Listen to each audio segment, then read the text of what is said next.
This meeting is now being recorded.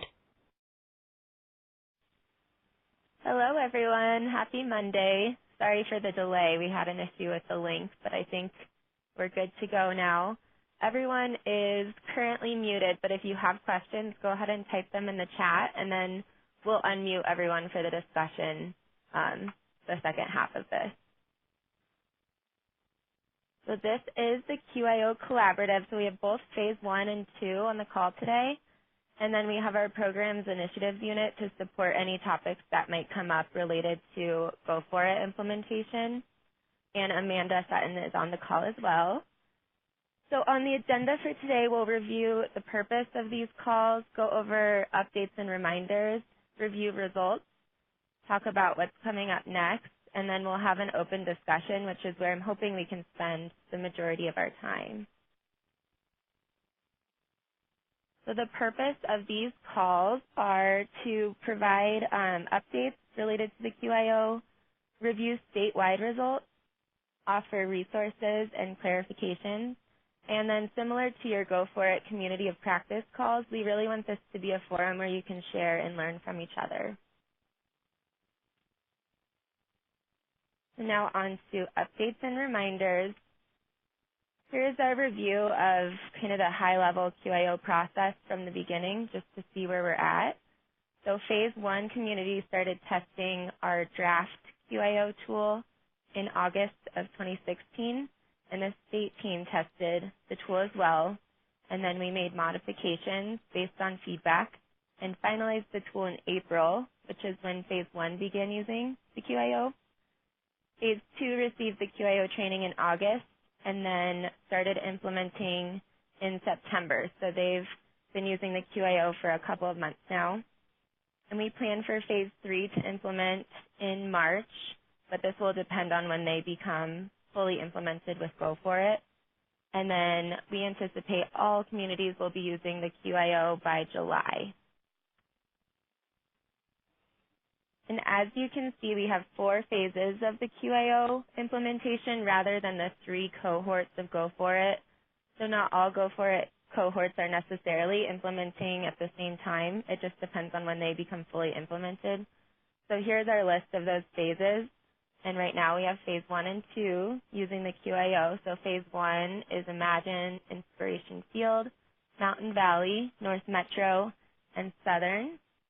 And Phase 2 is Blue Peaks, Community Connections, Foothills Gateway, Rocky Mountain Human Services, Starpoint, and TRE.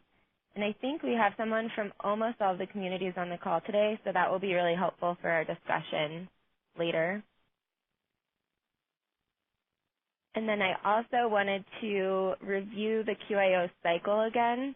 So everything falls on a Monday. Results are distributed on the first Monday of the month. And we were on a 2-month lag, but I actually just caught us up to real-time results.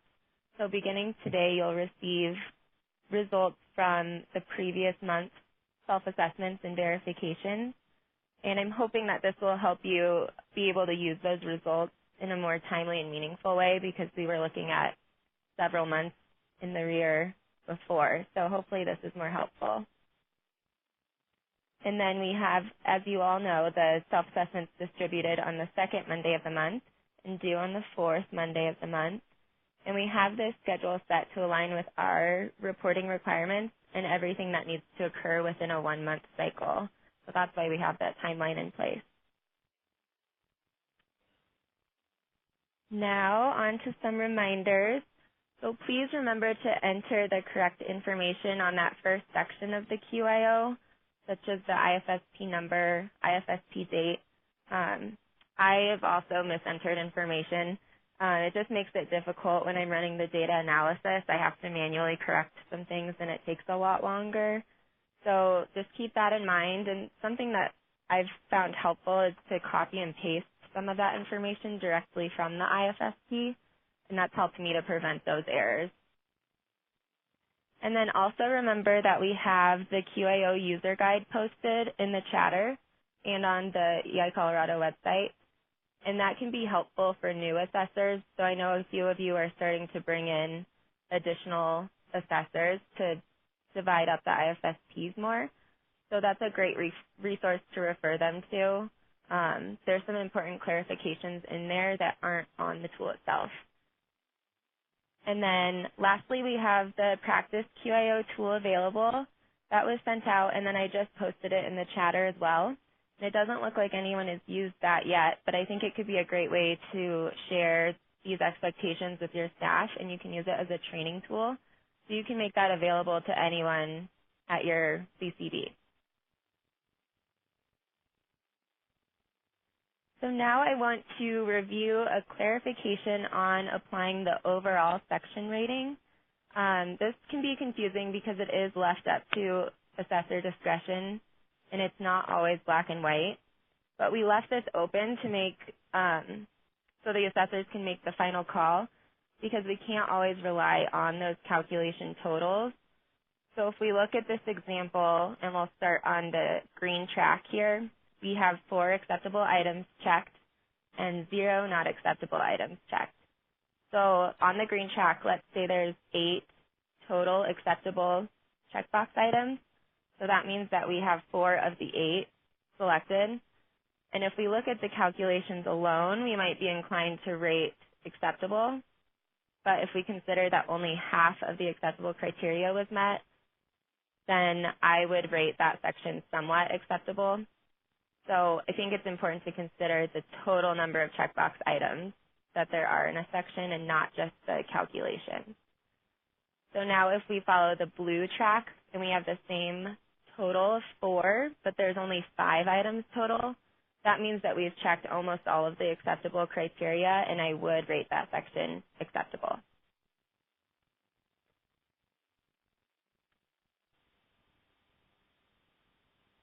Okay. And if there are, everyone is muted, but if there are any questions on that, go ahead and type it into the chat and we can address that. So here are the results for both phases combined. And this data is based off the verification scores. So those are the scores that we're doing here at the state. So each colored line is a different section of the QIO. We have our family assessment scores in blue, global outcomes in orange, IFSP outcomes in green, and the overall quality in purple.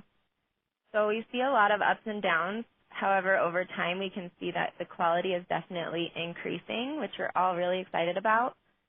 And then keep in mind that phase 2 came in with the July IFSPs.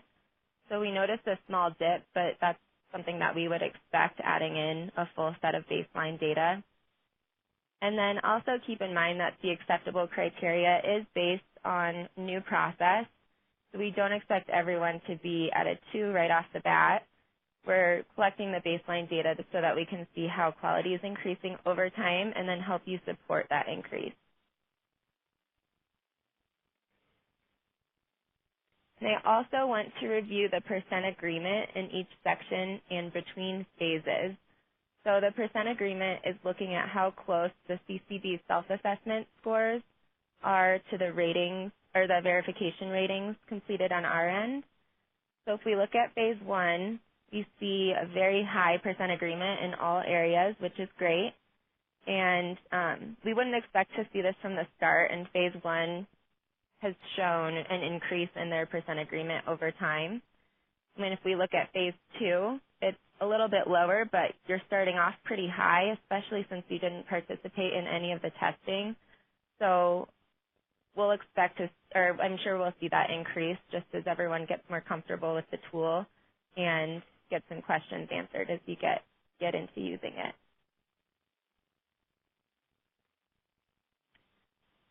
This next slide shows the data that we are reporting to our executive management. So they are interested in the percentage of IFSPs that are rated a 2, acceptable or higher, and the percentage of IFSP outcomes that are rated a 2 or higher. So this first one is looking at the overall rating, the overall quality rating. The green line is our phase 1, the blue line is phase 2, and then the orange line is the combination of the 2. This isn't telling us too much yet because we don't have a ton of data. Our N was pretty small. So we'll as we bring in this next phase and get some more data, we'll expect to see some more trends. And this next one is similar, except for it's looking at the percent of IFSP outcomes section that received an overall rating of 2 or higher. And again, this will be more meaningful as we collect some more data. So next, we'll look at the checkbox items that are being selected the most often.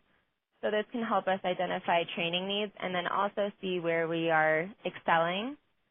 So if we look at the family assessment section, the not acceptable checkboxes that are being selected most often are numeric family satisfaction scores missing for 1 or more routines, and your family's priorities appear to be new information not referenced in family assessment routines.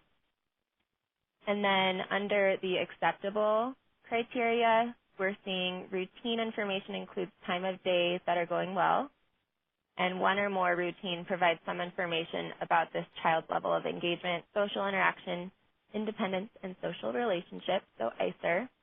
And then you can see up on the screen the percentage of the time that that checkbox item is being selected. In the global outcomes section, under not acceptable, we're seeing 1 or more global outcome is limited to only a few words, and your child's needs is left blank for 1 or more global outcomes. And then under acceptable, information and strengths and needs is clearly aligned with the correct global outcome, and concerns and priorities are represented throughout strengths and needs. And then in the IFSP outcome section, priority is written as services, domains, or non-functional skills. Information is vague and or too broad under what would you like to see happen. And then timeline is missing or only defined by 6-month or annual review in how will you know when the IFSP outcome is achieved. And then under acceptable, and these are happening pretty frequently. You can see the percentages are pretty high. Under what would you like to see happen, it's clearly linked to the family priorities. At least one strategy can be implemented by the family immediately. And in where are you starting, it reflects information already gathered about the child and family.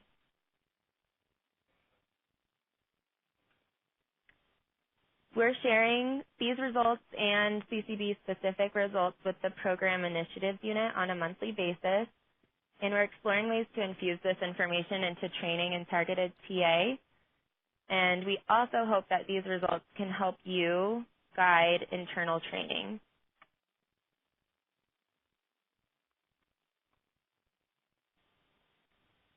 We're going to be getting a work group together to advise on enhancements to the QIO. So we'll expect participants to test, provide feedback, and then participate in at least monthly phone calls. We won't be able to make any drastic changes to the tool design or the scoring for data collection purposes, but we will be reviewing the content and looking at all of those checkbox items to make sure we're rating as accurately as we can. I'll be making a post in the chatter about this work group, and then you can respond to that if you're interested.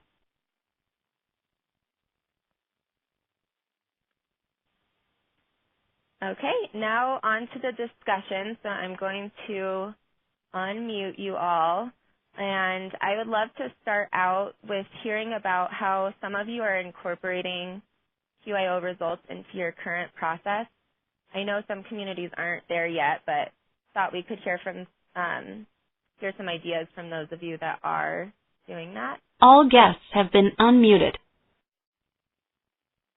So is anyone willing to share how they're using results currently if you are?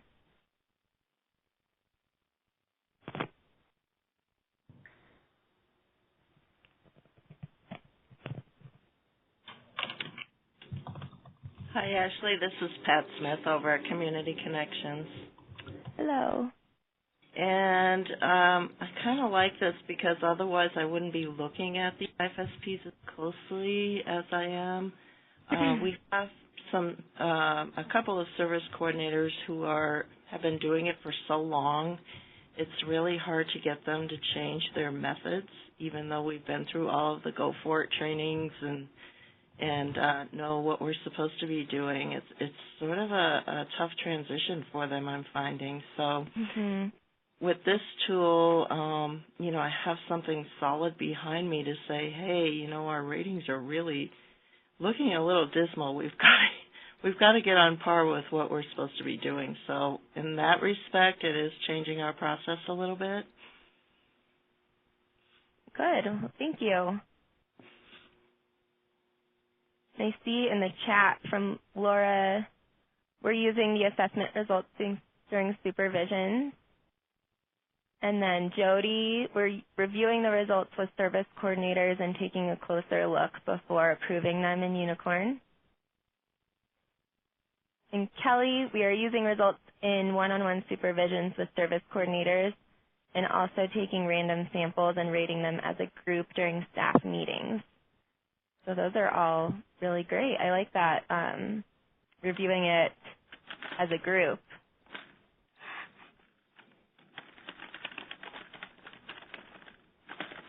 Great. Well, if anyone else wants to share, or I'll just open it up, and this is kind of your time to ask questions or provide feedback.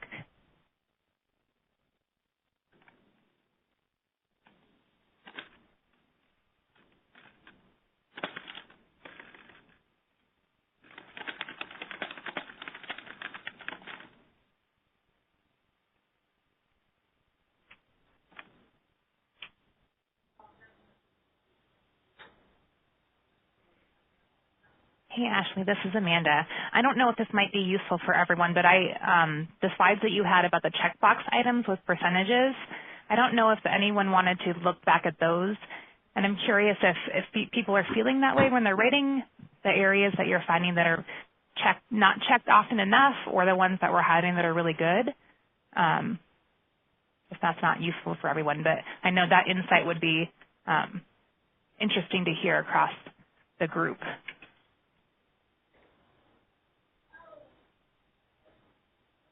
So I've pulled up the checkbox items for the family assessment section. Does anyone have comments on that? Or are you noticing yourself check these same ones?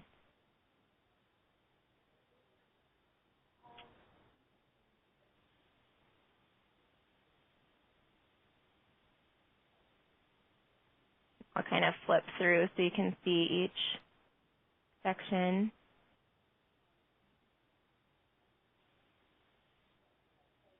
Hi, this is Jody. Can you hear me? I can, yes.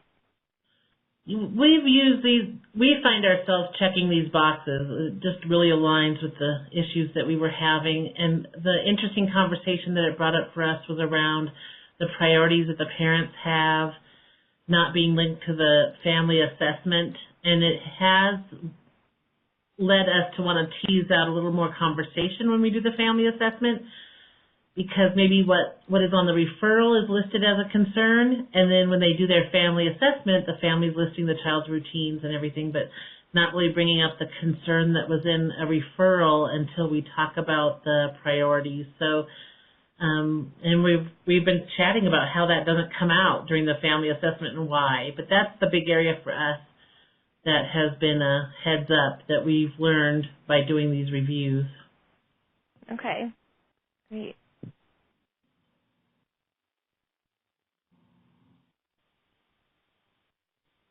Anyone else?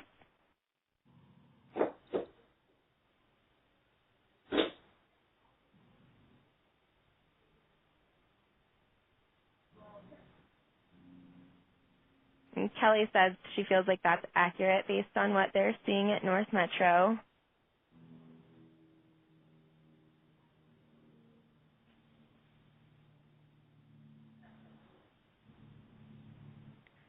Does anyone want to share something that they're struggling with and something that's difficult in this QIO process? can come up with some ideas on how to tackle that.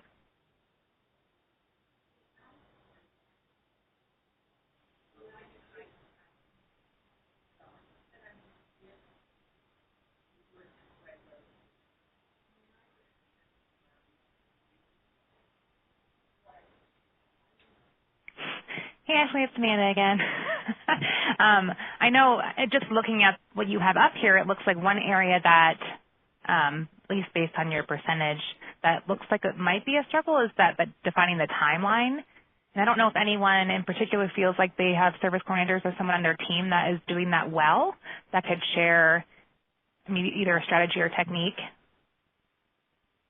that's helping them look at that. Because that's one area that's definitely standing out across the board, but it looks like it's just a difficult area of the IFSP in defining those timelines.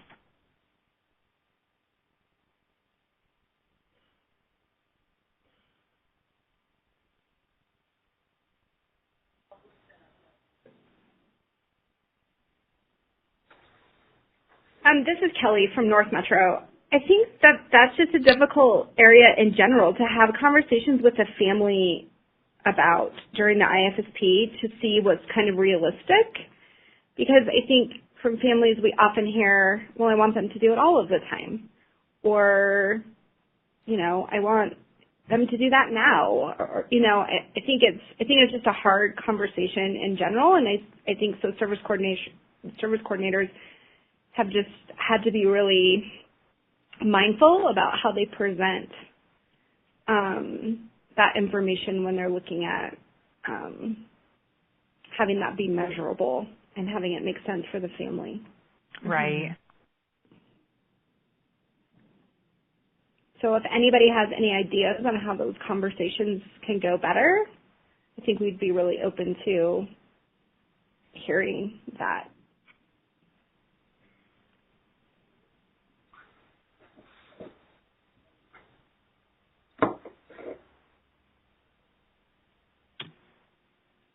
This is Pat again over at Community Connections. I really wish that I had a service coordinator here because, I am not there at these IFSP meetings to do the family assessments, and they may have more insight into that than I do. The other thing that I noticed was that a couple of them have left need help with, or whatever that section is, where they're, you list what they're having a problem with.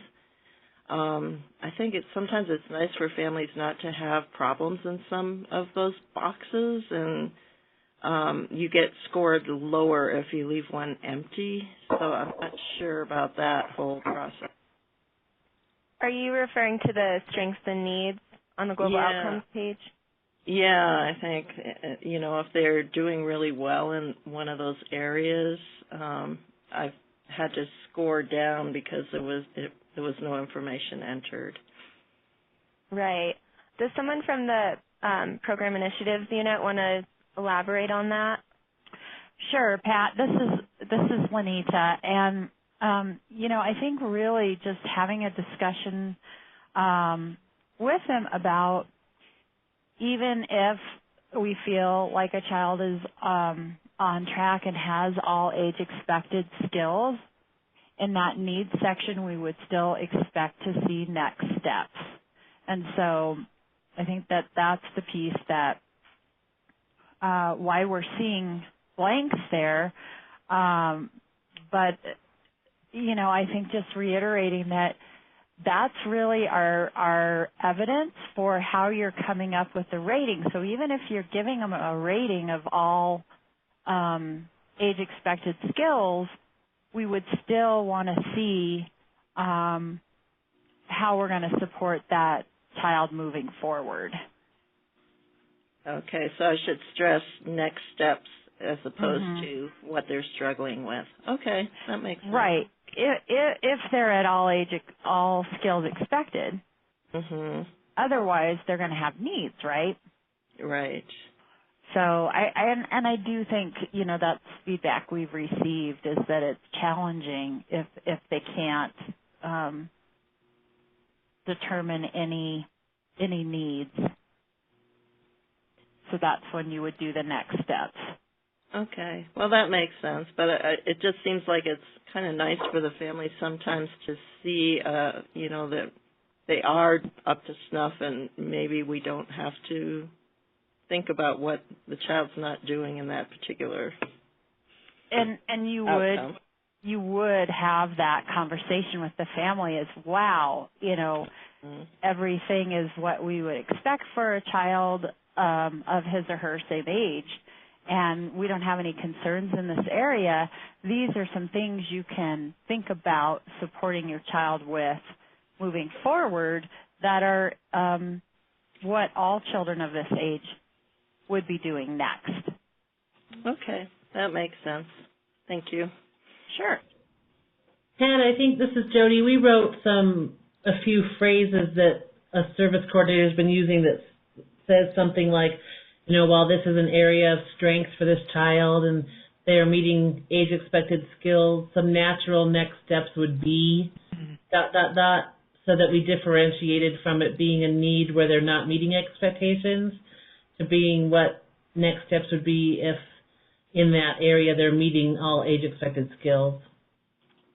Perfect. Okay, well, I will just relate that to the service coordinators and make sure they fill in that box.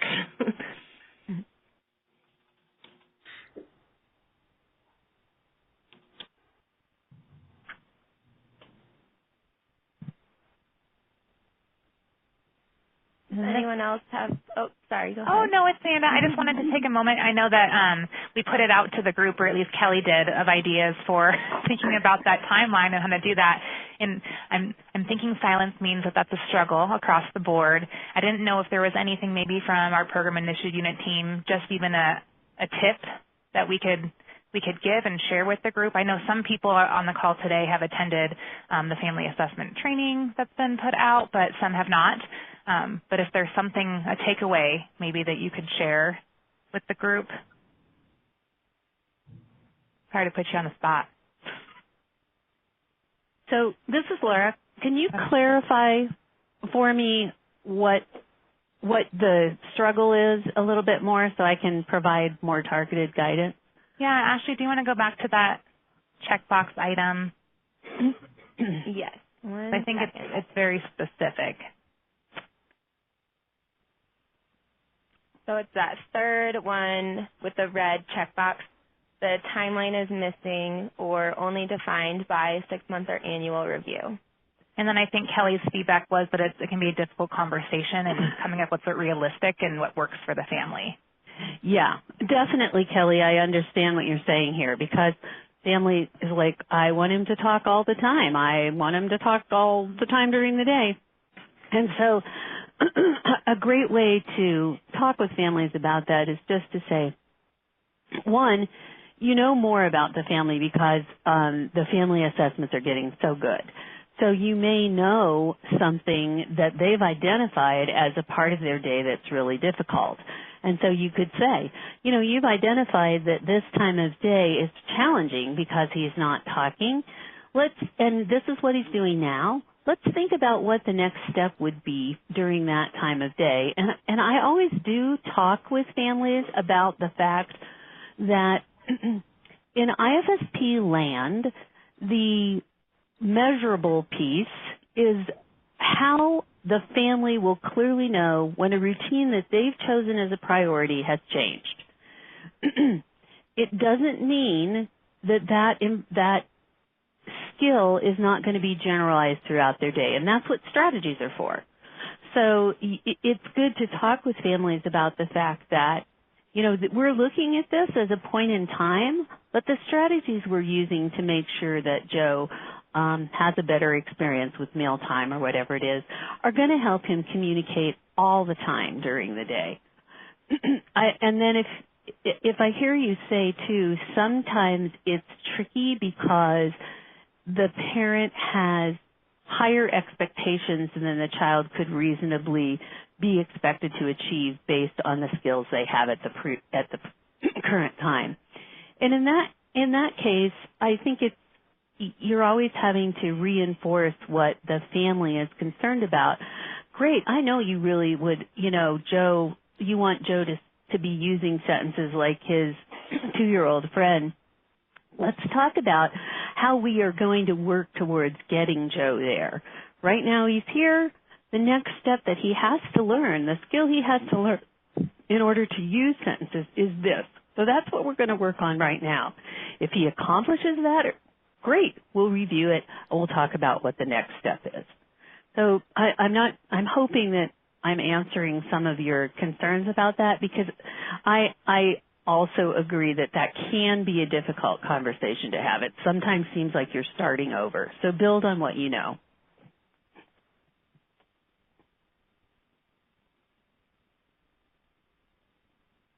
Thanks, Laura. This is Lenita. I just want to say one more piece about that. I think the other thing that we're seeing is that, you know, we really need to support service coordinators on building what they're hearing, because a lot of the times families are identifying concerns and priorities based on something that's going on in their lives. And so if you can tie it to that, it's going to be really clear to them when they meet that timeline. So, you know, if they're stressed out because, you know, the holidays are coming up, and, you know, there's not always holidays, but, you know, if relatives are coming in and there's something that's going on that they need support with, we can really encourage them to think about some of these natural timelines. And I don't think service coordinators are doing that enough. I think they're just really thinking about the next review instead of tying it to things that are happening in the family's life. Ashley, this is Amanda. Do you see that that's possibly happening, or at least in how it's defined when they're checking those in the IFSPs reflected in the QIO? Sorry, I don't know if I understand what because you're the most familiar with kind of reviewing the IFSPs, at least for the verification, if that's what you're seeing in the language included in that area. Yeah, I typically will see if there is a timeline, it is just defined by the review, or a lot of times it will be measurable but missing a timeline, so over how long. And I think service coordinators are getting the two confused, and they think that the measurable piece is kind of the last step without considering the timeline. Yeah, and I think that conversation can feel a little weird, too, to say, you know, well, gosh, I don't think it's realistic for Joe to be able to do this for every dinner all the time. Let's work on doing it twice a month. Or I think that it just feels a little stilted sometimes to take the conversation that much further, which is where you really get those measurable timelines. I also think as people get better at reviewing the concerns and challenges that were identified during family assessment and making sure those are linked directly to priorities and outcomes.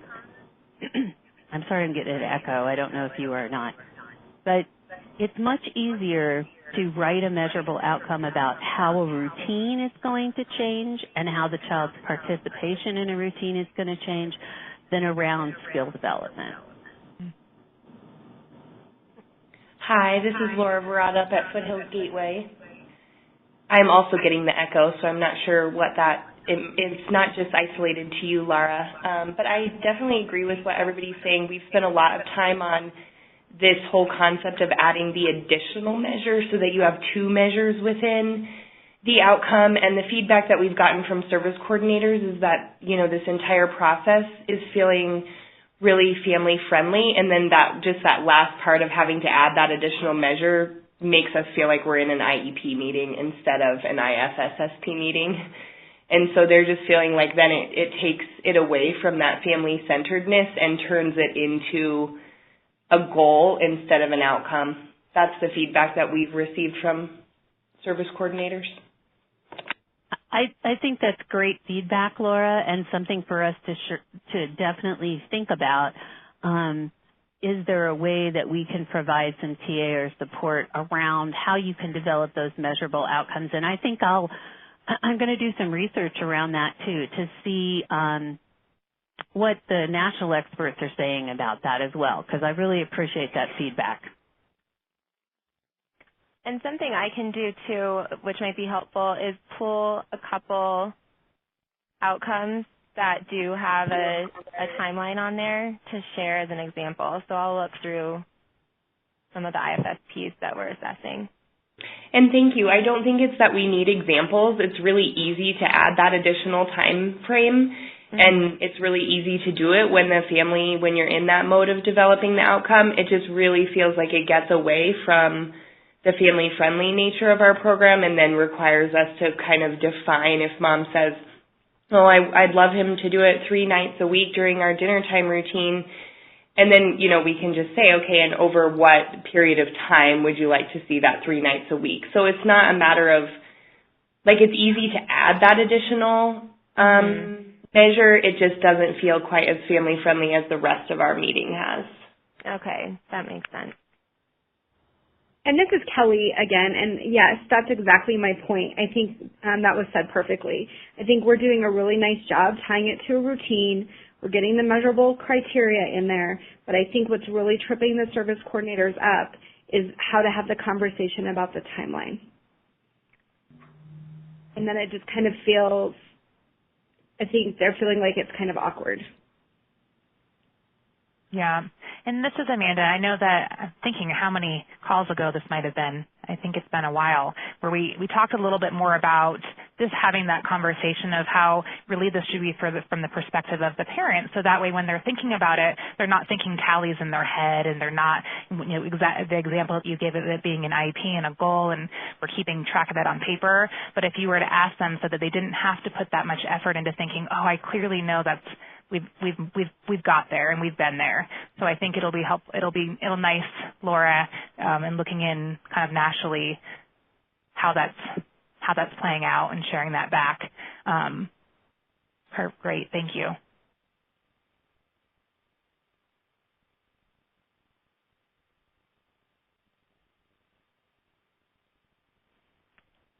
What else is giving you guys some struggle with this? Or is there anything that's going well that you'd like to share with others?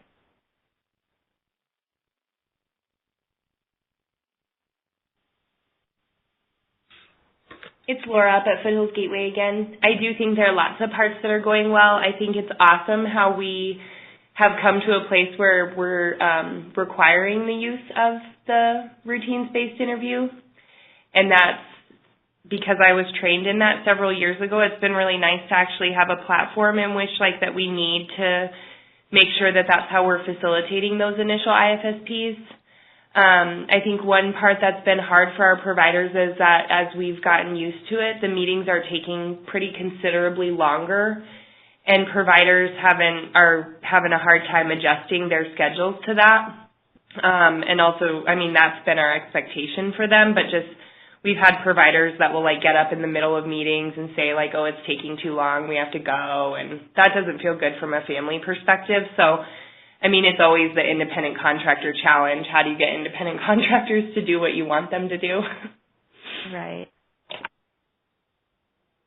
Does anyone else have experience with that, with the providers, the amount of time that's required of providers? Yeah, we see that up here at Mountain Valley.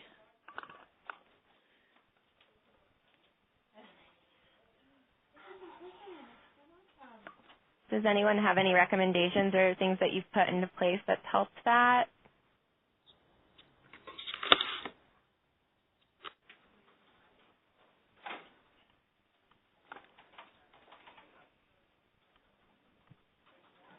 Or does anyone from our team here have any recommendations for that barrier?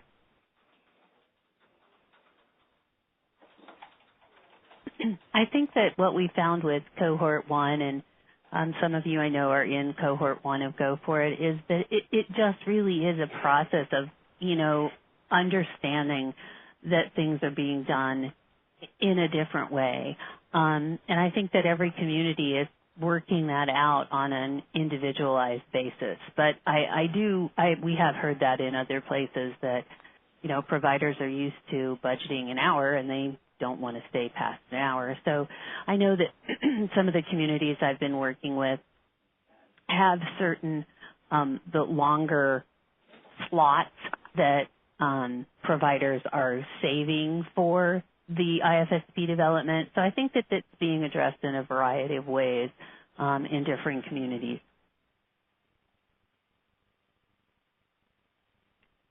And then Beth said in the chat, they have providers who need to leave at an hour, and they like to start each meeting with an overview of what's going to happen and ask everyone how much time they have for the meeting before you start. So Beth, has that helped, just in talking about it up front, has that helped manage the time, or is it still an issue that the provider has to leave? I mean, it can definitely still be an issue. Like Laura had mentioned, we do have our initial IFSPs, we have 2 hours set aside for those. But this is more at our reviews and our annuals where we like to really just kind of, because for a lot of our families, this is still a new process at the time of their review or annual. We're not yet 6 months implemented. So we're explaining why we're doing things differently. And we're also asking how much time everybody has to commit. And that way, if our providers only do have an hour, if the family only does have an hour, we can at least be cognizant of that and do our best to get everything done. It doesn't always happen still, but we're more successful if we know about it when we're starting versus an hour in and the physical therapist stands up and says, "I'm leaving now." And you're like, "Oh, I'm okay. Still need global outcomes. Thanks." Great. Well, thank you. I think that's a good idea.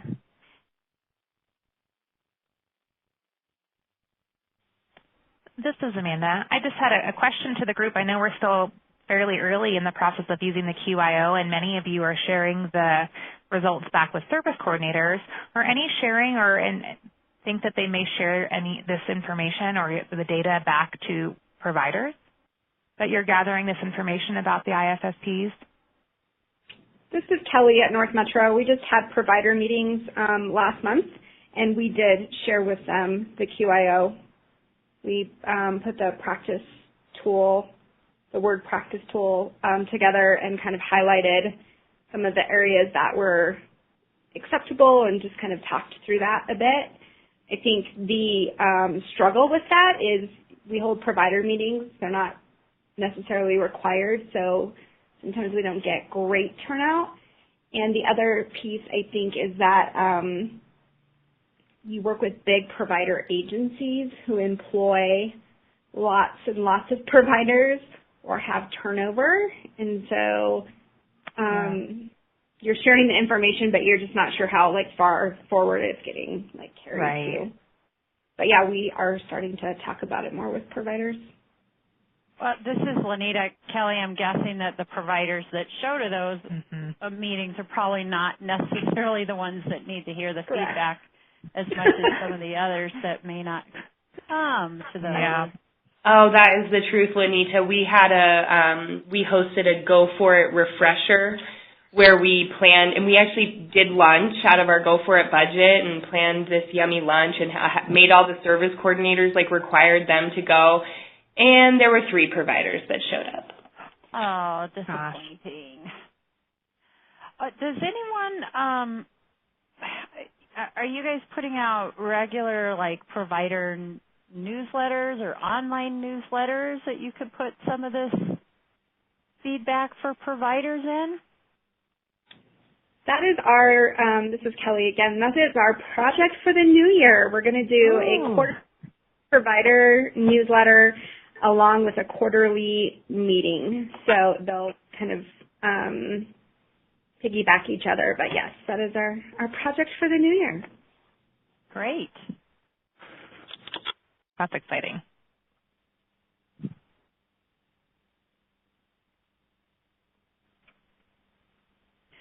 So kind of to piggyback on, if a provider needs to leave within an hour or before the IFSP meeting has wrapped up, what are your thoughts on, it's not ideal, but if the service coordinator has to wrap up and do the global outcomes, how is that going and what is your confidence level with service coordinators being able to do that?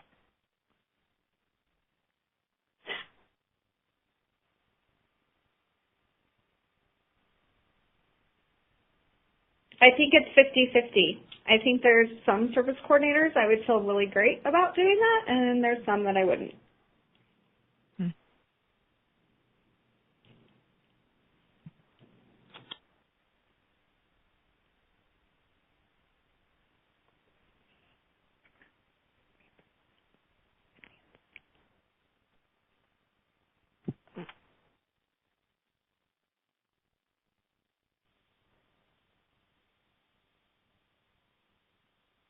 Jamie said her and Tracy are pretty comfortable doing them when you need to.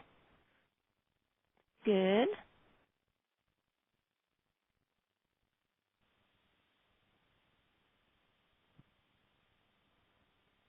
But their providers are good at doing them and taking the time to do them while we were at the meetings. So that sounds like that part of the process is going well for you.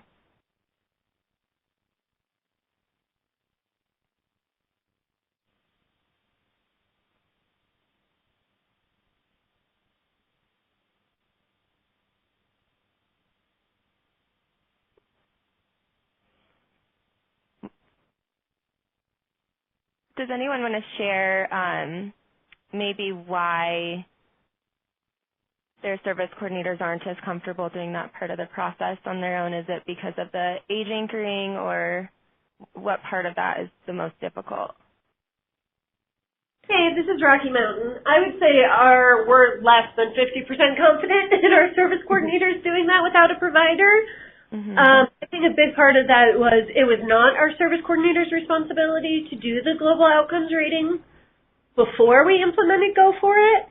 So this is newer to them. It's not something they've been doing for a number of years. I also think it's just a challenge to facilitate family assessment, age anchor, summarize concerns, and give a rating all by one person having that conversation, like doing that simultaneously in your head while you are running a family assessment. You feel like it's a lot of things to take note of mentally or even document on paper, and then getting that all where it needs to be within an IFSP document can also be a challenge. Right, because it takes away that kind of natural break for the service coordinator to have a little breather and put everything together while the provider's facilitating the global outcomes conversation.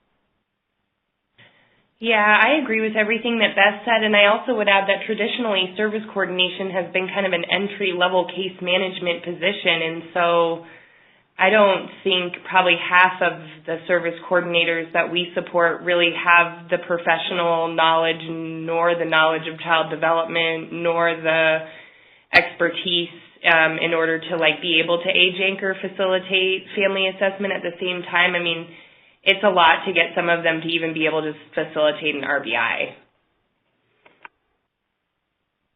Yeah, and this is Amanda. I know that we've had discussions across our units and recognizing, and we are very aware that, in reviewing and looking at the IFSPs is documentation. It's really a matter of how well, we're conducting the meeting, but what's reflected on the IFSP. So we take that, we know and we recognize that that's a barrier even in of itself in looking at and reviewing IFSPs. So that is a consideration of just, if the skill set of the service coordinator and all of the just conducting of the meeting itself is new or something they're not fully confident in, that likely is not going to reflect in the documentation in that IFSP, and we know that that's just somewhere that we're trying to get to. So just knowing that we're thinking about that as well when we're looking at them, and know that it's just a matter of that's a reflection of documentation, not necessarily always a reflection of that meeting. How many, for folks that are on the phone, how are the majority of service coordinators using a laptop and facilitating the family assessment right in the Unicorn, or are folks doing it on paper? What is that looking like, and are you seeing a difference with that? This is Laura up at Foothills, and yes, we do have laptops, and I think Robin McWilliams would probably roll over if he saw the barriers that we're creating. And I know we addressed with your team around having to separate out those are the routines within the unicorn. You're constantly having to toggle back and forth. And so I do think there are some challenges with using the unicorn and putting it right in, but of course that's the most efficient way to do it. If you type it all on a Word document or even write it and then have to put it into the unicorn, doesn't make a whole lot of sense in terms of efficiency process. So I do think there's some room for improvement with how we're documenting the RBI within the unicorn. This is Kelly. I would agree with that. I think most of my service coordinators actually do we're using the SAFER, and they do it more in a Word doc, or they'll do it in the SAFER like Word doc, and then they copy and paste it into the unicorn, but then they do the rest of the IFSP live in the unicorn. It's just the family assessment, the way you have to open a new routine and save it, and it kind of disrupts the flow of the conversation with the family. Thanks for sharing that. This is Amanda. And that's a conversation that I know Ashley, Ness, and I have had about thinking when we can look at reviewing the family assessment area. We have that open, and there's been some discussion in collaboration with the Program Initiatives Unit and their team on how we can make some of those improvements. So I know both of those things that you just shared we've noted and are looking at how we may be able to improve that and just the usability within the data system, knowing that there's a time limitation, and it's just a matter of when we can open that up and make some of those adjustments, and then putting that back out to the rest of the state and getting further feedback of really just what would make the most sense if we do go ahead and make those changes, knowing that you're doing that in the field, and we want the practice to be working, not just that we're documenting it in a way that makes sense for you.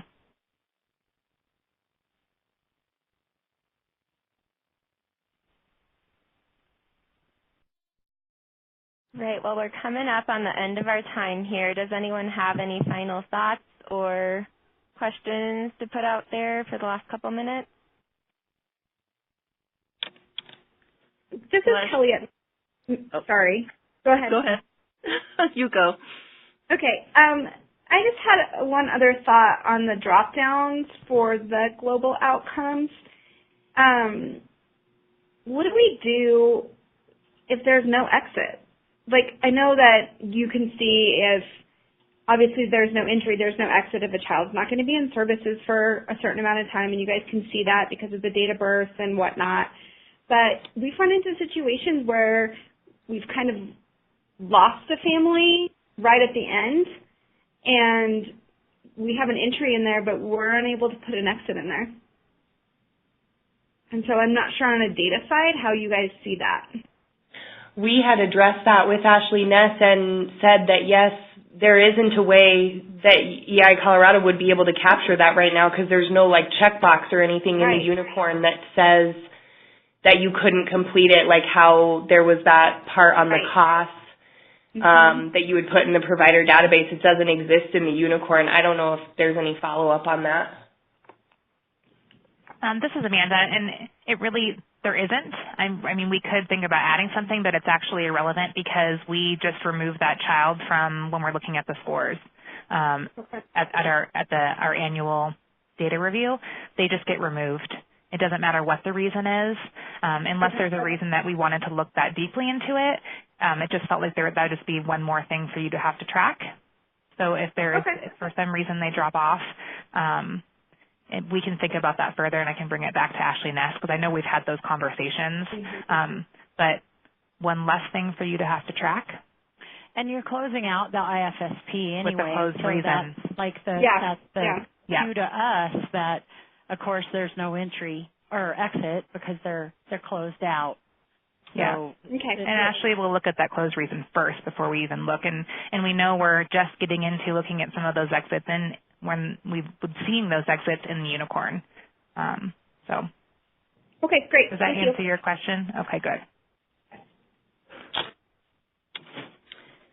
And this is Pat again. I was wondering if you were going to get a little bit more random in your choice of IFSPs. All of the ones that I've assessed have been from the same service coordinator, and I would love to take a look at other people's work as well. Is her name Pat Smith? Yes.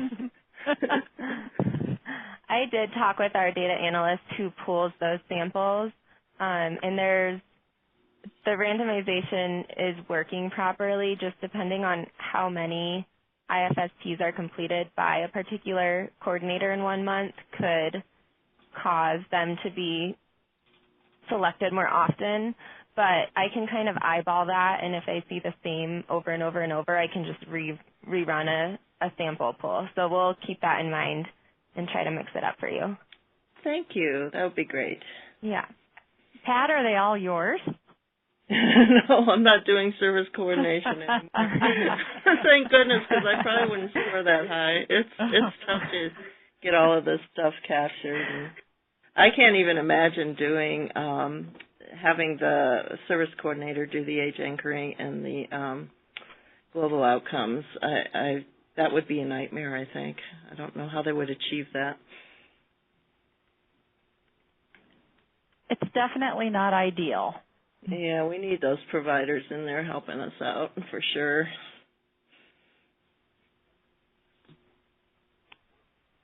All right. Well, it's 1:30, so I'll go ahead and wrap this up. Thank you all so much for all the work that you're putting in to completing the QIOs and providing feedback to us. And again, I'll have that work group information posted to the chatter.